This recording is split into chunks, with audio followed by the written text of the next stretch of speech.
Bonjour. Hello. I find it particularly interesting to find myself making this presentation right after Julie's.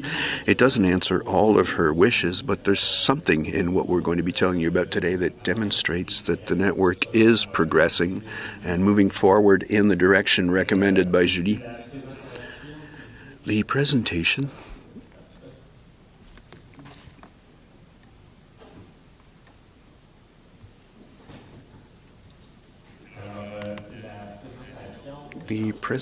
is in three parts. The first one will deal with more administrative notions. Isabelle will demonstrate the online solution that we've deployed, and since a picture's worth 1,000 words, we'll imagine what a demo is worth. So I'll go through the first steps in the presentation quickly and then leave the floor to Rosemary. It all began in the spring of 2016 for us.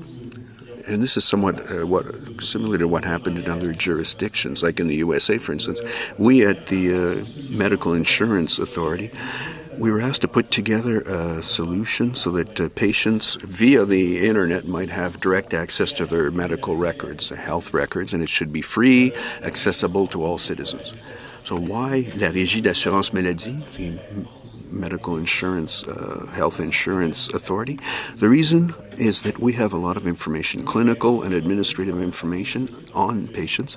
Also, we're technological leaders in terms of delivering technical solutions, so I was voted leader for this project.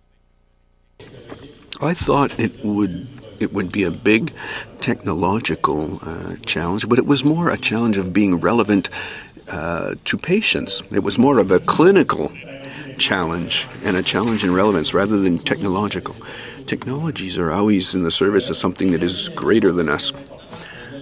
Also, we are asked to deliver the solution within 18 months. And we had not even thought about this earlier.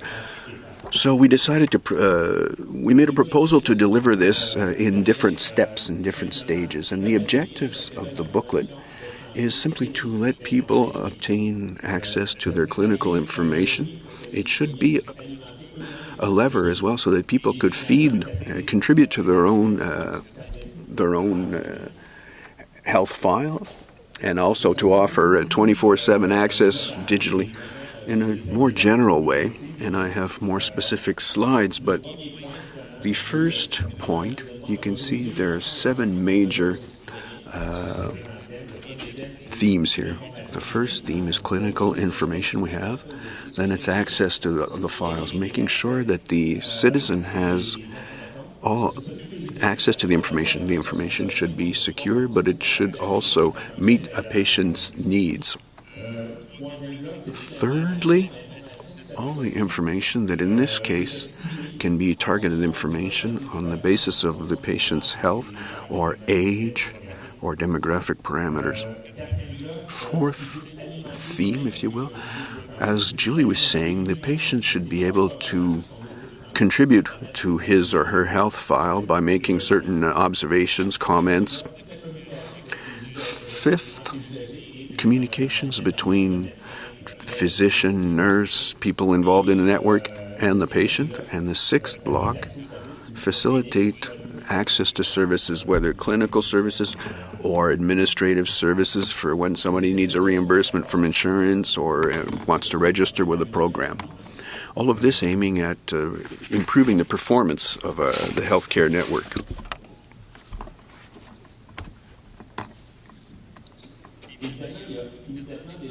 Now, issues appeared immediately. Fundamentally, we had 2 issues to deal with. The citizens' buy-in, to start with. You might say, well, it's simple. We are giving them the info. Yes, but we're an insurer, a public sector insurer, so we want to make sure that the medical act is insurable or not. So we had to develop a different perspective, which has to do with how citizens can navigate through the network, which is fairly complex.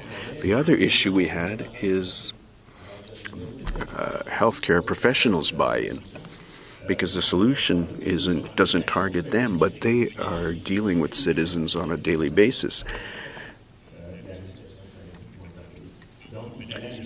So we had to have obtained buy-in from both the public, the patients, and the professionals. And this was going to change the dynamic between the professional and the patient. Sometimes a patient will have information before the professional will, which will change the dynamic. And this was an issue. What information can be delivered to the patient and when? So we have all the information, but we have a delay, a 30-day delay. This was negotiated with everyone. Between the moment one has information and we allow the citizen to see the information, this allows the professional to meet with the patient and to inform the patient of a given result or some other important development in the patient's health. And this 30-day delay is questioned today. The professionals want to go from 35 to 45 to 60 days. Patients want it to be cut down either to 15 days or to no days at all. Right now it's still 30 days, but this remains a touchy subject and a controversy. There are two implementation issues as well. When we finished with the design of the system, and we had only 10 months to implement the system and have it up and running. There was also the challenge of integrating many sources of information. It's a complex network that we're dealing with, and the information is broadly distributed across the network, so we had to find ways to bring all that information together so that it should be usable and relevant in the citizen's or the patient's eye. The strategy we adopted, when we looked at all this, we thought that what we have to deliver here is huge. It's as if we had to eat an elephant, so to speak. Well, we'll eat it one bite at a time. So we cut the scope of the project into 4 components, if you will, which are going to take from 18 to 24 months. The first phase has been done already, but we decided at the end of the first phase that we would define exactly what the second phase would entail, because things move so quickly that we have to define them as we move along, step by step. In order to ensure that the solution we're delivering is relevant and performs properly and is clinically acceptable, we began with a test program. 20,000 patients responded to our invitation to participate in the pilot, twice as many as we thought, and thanks to their interaction, the interaction with them, and the healthcare professionals involved as well, the comments that were made led to many improvements. So between January and May 2018, the project changed substantially and was modified thanks to this input. And it's during this time that we developed partnerships with the different interveners throughout the system. And before we move on to the demo, as of the 14th October, 300,000 citizens had requested an access for their healthcare, to their healthcare file. They asked for a security clearance and a code, a password, and 55 people have consulted more than once the website. So beyond their initial curiosity just to have access to their system, they've called upon the system time and time again. So, as we just saw, the booklet is all about sharing information. But, sharing is not an end in itself. So, really early, we knew that we had to find a purpose for this tool so that it will be, sorry, I have to think about the microphone, so that this booklet will be truly helpful to patients. So, as a baseline, we knew from the beginning that the booklet was a tool meant for patients. So, we turned to them to find out about what they need and want. To do so, we reached for a method that is widely used in customer experience team. You may know it, it's a customer journey mapping, and we made it a patient's journey map. It is a co-creation. It was built with patients, caregivers, and healthcare professionals as they made testimonies of their own experiences. We also worked in close collaboration with patient partnership professionals. They are the Center of Excellence on partnership with patients and the public. So this map shows the journey on 2 levels. The timeline, it's supposed to be blue, but it's still a timeline, shows that going through life in a good health will still involve needs and interaction with the healthcare system. We can think of follow-up with family doctor, child development, normal aging, vaccination, and so on. So we can already see some potential here for sharing information in anticipation, in prevention, in orienting patients in the system. And then lower, we have an episode of care. And based on the testimonies, this episode was divided in 15 key moments. And these moments, a key moment is a moment that is significant for a patient, because whether he has to make a decision or take action or for other reason, it is meaningful. And these are the moments that patients recall when looking back as moments where they could have used better information to help them go through their moment and the whole journey. So these key moments, they point out circumstances, as I just said, where better information would have made a difference. They tell us, like, from the very beginning about feeling new symptoms, being worried, and wondering what to do and where to go. They tell us about waiting, long and stressful waiting for test results, for a phone call, for an appointment, for treatment. They tell us about adapting to a new condition or having side effects, or looking for information, support, resources, help.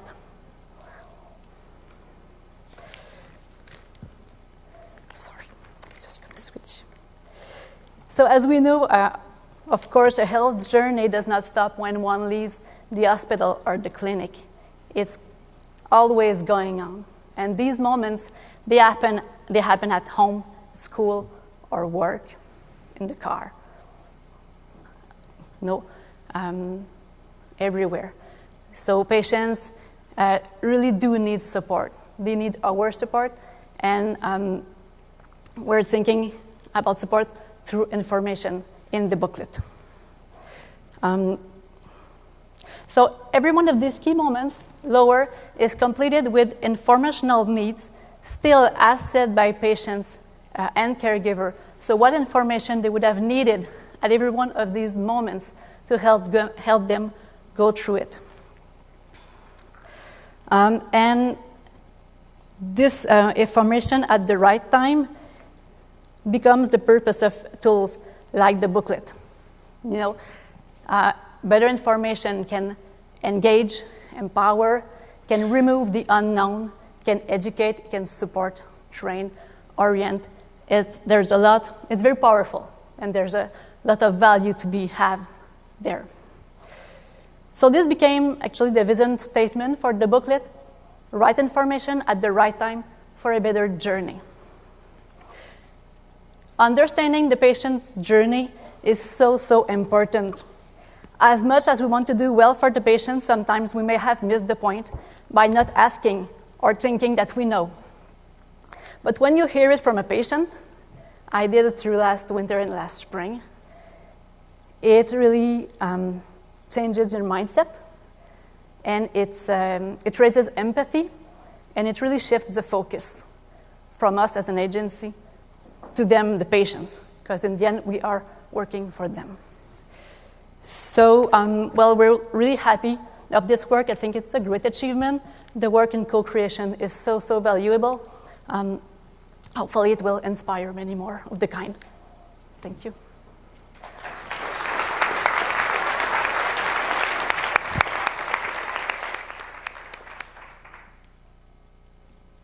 Well, that's great, and congratulations. I think this is a great accomplishment. It's a huge start, really. As you can see, Quebec is at the start of this journey, and there's been an agile approach, not trying to get it perfect and to have everything worked out, as was reflected on both the demonstration and the presentation. And we're very proud to be a partner with RAMQ and the ministry in supporting this project. So now I don't know if this is where we turn around to you to ask questions. I don't know if somebody would like to take the lead. If not, I can maybe get things started. But Andy. Not sure you can hear me. Thank you very much. Very interesting presentation. My question is about the data. You know, if I'm registering as a patient, of course, there's nothing more disappointing than if I enter my record and there's nothing there. So when you register, I mean, where is the data coming from? Is it coming from the regional repositories for lab, DI, and drugs, for example, or is it the hospital systems, or is there any integration with EMRs? Just interested in the sources of the data. Savoir où est-ce qu'on prend l'information. Oui, c'est ça. Oui. C'est la provenance de l'information. Je vais répondre en français. Il faut la traduction. I'll answer in French. We take the information in the health file. The health file is the health where we regroup all information on medication, labs, and medical imaging. Usually, all drugstores send the prescribed medication. For all laboratories, all public laboratories send information, and private labs most send all their information also. Now, for imaging, we're getting some results, but some we are lacking. For example, we don't have, for example, some information we don't have in the booklet yet, which we'll try to improve to get more and more results. Basically, the DSQ is the EHR in Quebec. So all the work that had been done to integrate, just to paraphrase what he answered, you know, all the pharmacies are integrated into the EHR, all the public labs and some of the private labs, most of the private labs, and the same thing for radiology. So these are the main sources of information that are now essentially what Quebec, I think, brilliantly has done is instead of trying to recreate another database, is to say how do we expose this data out to the patient. So. Thank you. I have another question in the back. Je vais poser ma question en français. I'll ask my question in French. As a citizen, I'm quite happy to see that I'll be able to access my records. I'm amongst the 300,000 people who have access to my booklet. One thing, though, struck me is when you want to make an appointment, I needed to make an appointment with my family physician, and I went on the application, and I realized that those clinics who are available online are very few up to now. In the major regions of the province, in Montreal, we only have 7 clinics, 5 in Quebec City, 7 in Laval, 2 in the Montérégie region. So my clinic was not in the list. So I wonder, what is the strategy you followed? Or what are you going to do to get more clinics registered on this booklet, so we can take some appointments?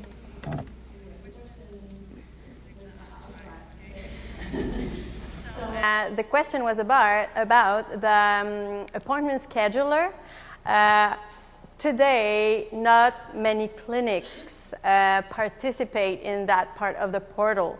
So if your family physician or your clinic doesn't share his agenda with the appointment scheduler, you cannot book online using your Carnet Santé an appointment with your own family physician.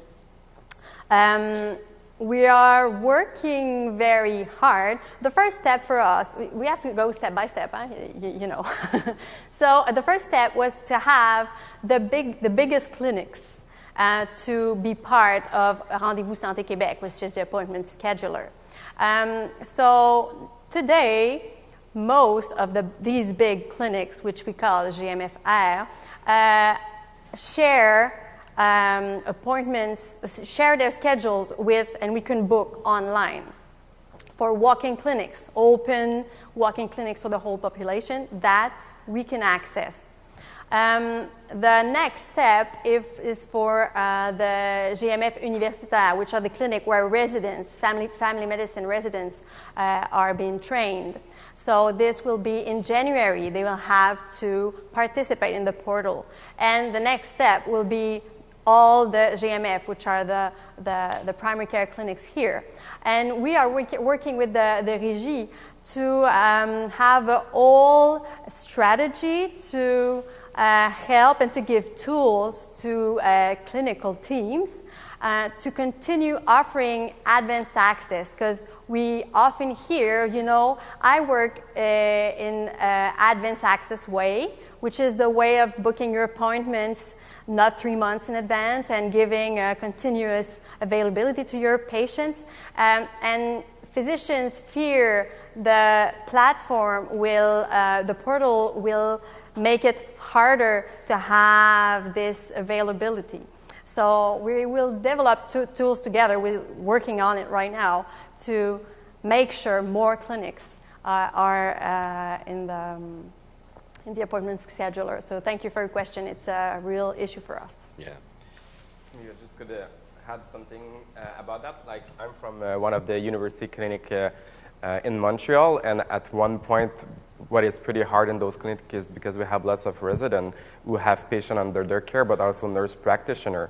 But we were not registered as the doctor are with the RAMQ. So at the beginning, we had a bit of difficulty to go into the project with our own clinic because it was almost impossible for the patient to take direct appointment with nurse practitioner or for resident. And with talking with the minister and also with RAMQ, now it's changed, so it's going on. And in January, we're very happy that it's going to be easier for the patient to be able to really have their own primary care practitioner that's going to be able to have an appointment with them. So it was maybe a bit later because of that for university clinic, but it's really developing well at the moment.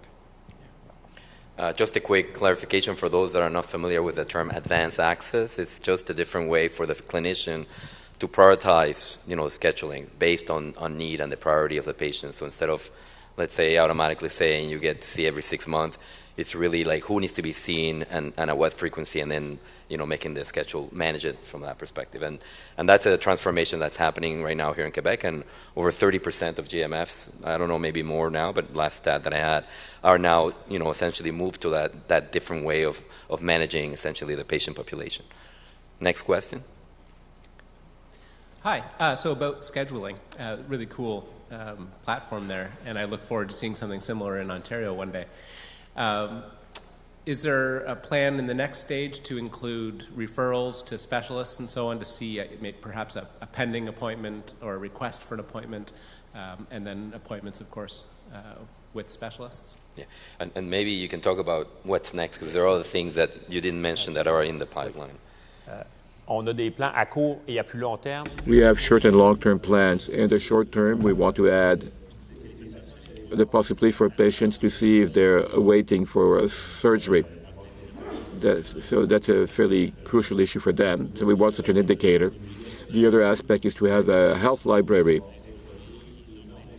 which will be standardized and prepared by physicians.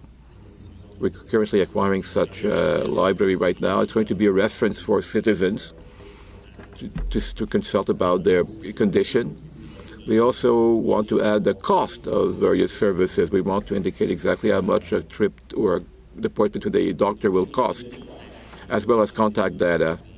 We want the phone number, the email of citizens to be able to slowly start the relationship between the professional or the specialist and the physician. Schedule an appointment with my specialist, like my cardiologist. Yes, it will probably happen. It's in the pipeline, as you said. And about the fact of knowing if you have been referred by your family physician to a dermatologist, just as for surgeries, yes, there will be a way eventually to get that data to know, yes, I'm on the list, I've been referred, and I will have an appointment in X months or weeks. InfoWay is collaborating with the ministry on the next generation for the advanced access to priority services, and some of those elements are part of that project as well. Is okay the answer? I know everybody, so the health library was one element, so again, reference information for the patient around conditions and all that. The other point was the availability. Yeah, so how much, for patients to get a sense of the relative cost or the cost of services that are rendered. The next appointments, right, for surgery, I think that was what you mentioned. And make sure that I don't forget anything else. Yeah. And patient contact info, thank you. All right, next question. Great, thanks. So I have a couple questions. The main one is there an API available And are you also engaged in like partnership discussions with like startups and sort of the private sector about how patients can be further engaged through apps that could further connect them to the data? Donc, la question, c'est est-ce qu'il y a essentiellement des interfaces programmables? Are there any programmable interfaces? And how can private sector partners be integrated in your mission? A good question. We're not there yet. We have some APIs for appointments. We have APIs for more integrated functions. In the next steps, we'd like to have some EMRs in the clinics or in the GMS. And for that, we'll have to develop some APIs. But we're not there yet. That will happen approximately in about a year and a half.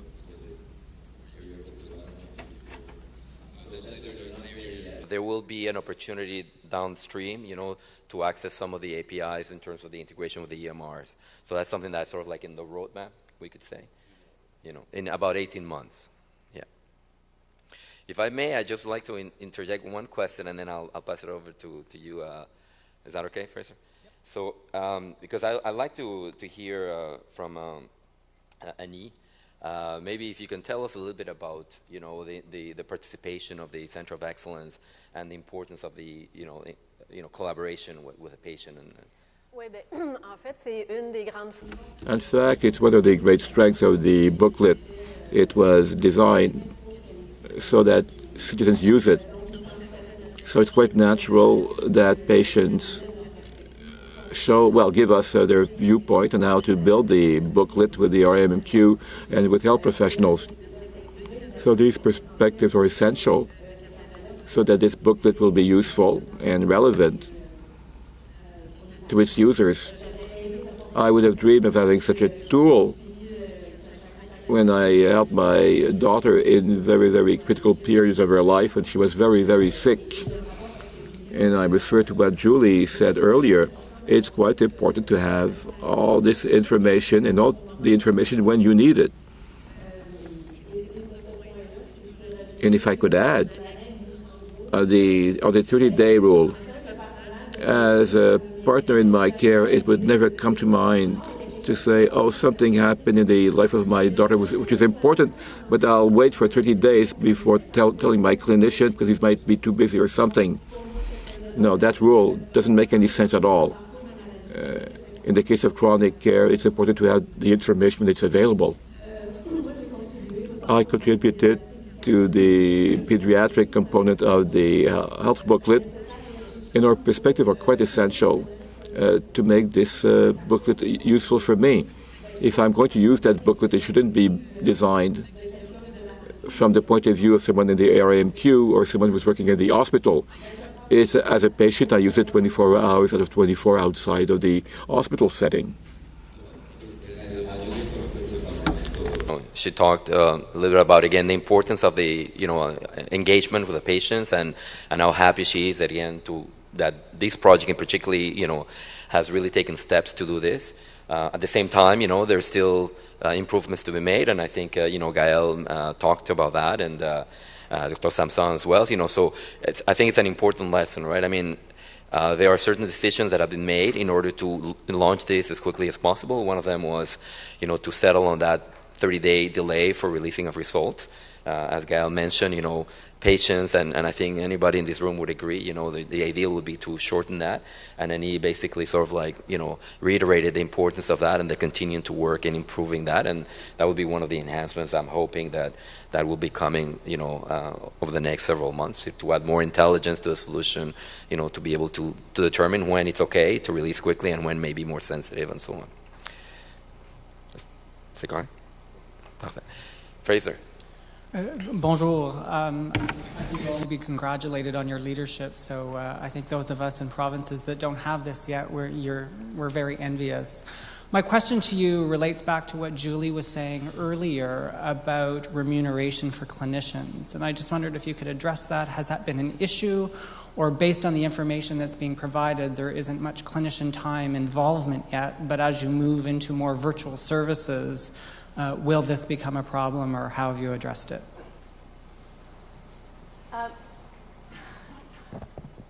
The booklet itself doesn't really impact the time for the physician.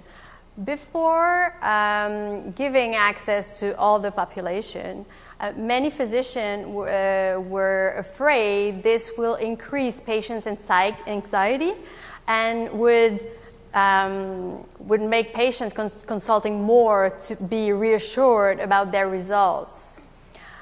On the other hand, what we have observed through the pilot project is that some patients seeing their result were reassured and just didn't go see their physician. So the final was even. So on the workload, there was no major impact seen. And about remuneration for that part, for the health booklet, there is no issue actually. When we talk about e-consult, telemedicine, virtual consultation, this is a whole other thing that hopefully will be developed within the health booklet. But these are like for later. Yeah, and we'll work on the way. Yes, we always think about how to get physicians involved, not only with the money, but it's still important to take care of. Thank you for the question.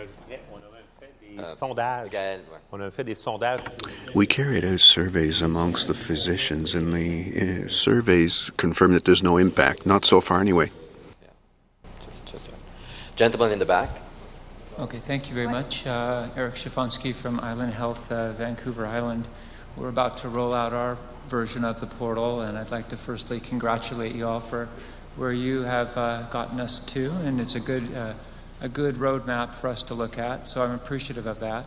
On behalf of Island Health, I am interested in your approach, if it's nothing more than how you view responsibility on the socialization that's needed for clinicians as we move further and further into clinical documentation, which tends to be one of the latter phases of these portal developments and launches.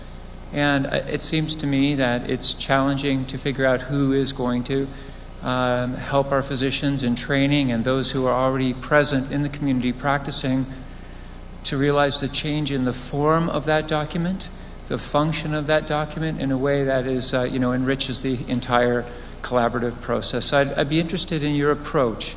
And if you've touched on this in French, I beg your pardon for that. Yes. I appreciate your answer. Donc, je clarifie un petit peu la question. C'est afin de m'assurer que la solution évolue. As the solution will evolve in the future, more and more information will come straight from the clinic. That's the way these projects evolve, generally. Have you thought about how you can work with clinicians so that daily practices can evolve so that the information can be better and more quickly shared with patients?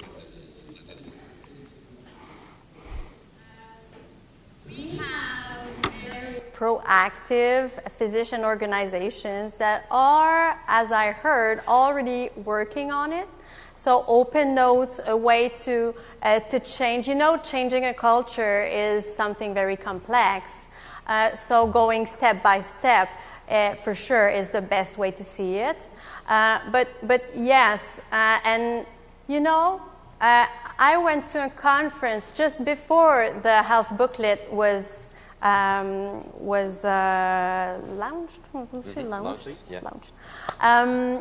And physicians were saying, we were talking about the health booklet, they were like, yes, we know other jurisdictions have done that, and there is a lot of good with that. So they welcomed it, even if they were a bit afraid. So there's kind of a, being a physician, an ambiguity. You're afraid, but you want your patient. So and you could say maybe, Julien, in the university clinics, it is the way we learn. It is the way residents learn, no? It's part of the culture, no? Yeah, and on that note, as a project manager at the Faculty of Medicine at the University of Montreal, we do change the way we teach future healthcare professional, and we do integrate patient in their academic courses so that they are used to seeing patient, and not just patient as object of the care, but patient as partner, patient as collaborator, and patient as people with expertise and someone with knowledge. And without patient, you don't have medicine. We need each other. Without my doctor, I wouldn't be anywhere here today, and my daughter wouldn't be alive. And of course, I think I have a great part to play into the fact that my daughter is still alive today because I was a great partner. And we do change the way we teach our healthcare professional to integrate patient during those years of training. And if I could just add on a bit more specifically, I was on the mental health table with the research center, and it was discussed because obviously labs, result, and imaging is not as important in other chronic disease. So the psychiatric and the psychologist notes were something that came up a lot, and with all of our partner patient that we had. So there was some concern from our part and the clinician part, because we know that there's some wording in psychiatry that can be a bit traumatizing for the patient, but then at one point, when they really want to have the information, no matter what, they're just going to go at the archives and ask for their files, and they won't be supported by their healthcare professional when they learn those kind of rhetoric. So it was discussed a lot, and there was a big open-minded at the RAMQ about that. So on the clinical part, we're definitely finally, we're thinking about it in a good way, because there's always a delay in transmission from specialists in primary care. That's like a bit our battle on the field. We usually have our patient coming back for advice after a meeting with our specialist, but we don't have the report, so it's kind of hard to go through the DSQ, go for some information here and there. So definitely it's something that's been discussed on the table and was well received. Excellent. Lady in the front, I think, is the next. Thank you. I'm a patient partner, and I've had my experiences in healthcare be in British Columbia, Ontario, and Saskatchewan, and now I have a daughter which has complex health needs. She has a bone condition called osteogenesis imperfecta. So often I'm looking to Quebec, which has a lot of leading technologies and treatment plans for her condition. So I'm really pleased to see this, but I guess my question is, like in terms of patient mobility, how are these portals going to intersect provincially? By that you mean across provinces? Is that what you mean? Okay. Exactly. So that's an interesting question. À quel point vous voyez l'intersection? The work done here, how does it intersect with work done in Ontario and other provinces? We're interested in what the other provinces are doing, and we have roundtables to exchange with them, discuss these things to see how they're doing things and how we can mutually influence each other. We haven't yet found a common way of interacting amongst provinces, but we're working with them so that we can share our better and not so good experiences to not make the same mistakes. On sharing, the information and basically lessons learned, not so much to have, one common, view of the record. But I think that's, as these solutions evolve, and I think the technology evolves, it will be part of the journey. I'd love to see that in the pipe. I guess the second part to that question. And I think, sorry if I may add, I think Sure. the presentation on access will address some of that and what InfoWay is trying to do to help accelerate that. Wonderful. And if you don't mind, I guess the second part of the question speaks to when you talked about youth protection and privacy legislation. So in terms of patient care, like if you go from foster home to foster home, at what age does the patient have the ability to access their own information? 14. 14 years old. You can access your own booklet. So is there onboarding money or anything invested in terms of educating youth that are in that category? Ouais. Les jeunes, comment informer les jeunes du fait qu'ils peuvent accéder à Oui, oui, oui. En fait, it's an issue for us to reach out to young people for the RAMQ generally, because from the age of 18 onwards, they have to have insurance from drug insurance. We've not yet launched a campaign targeting young people so far to promote the booklet, but we'll be doing this in the next phases. Maybe not to reach out to the 14 through 18-year-olds, but rather the 18 through 25-year-olds, because before the age of 18, they have few concerns with their health. So our ad campaigns are basically going to go through the internet, because that's the best way to reach out to young people, because they don't watch TV the way we used to watch TV. They're on the web. Yes, basically, it's part of the next steps. They recognize the importance of this. Initially, again, the focus has been sort of like on the adult population, but again, basically, acknowledges what your point and the importance of that, and the importance of using other, media like social media and so on to reach them. We have time for one more? Oh, one more comment. Sorry, no more question. Okay.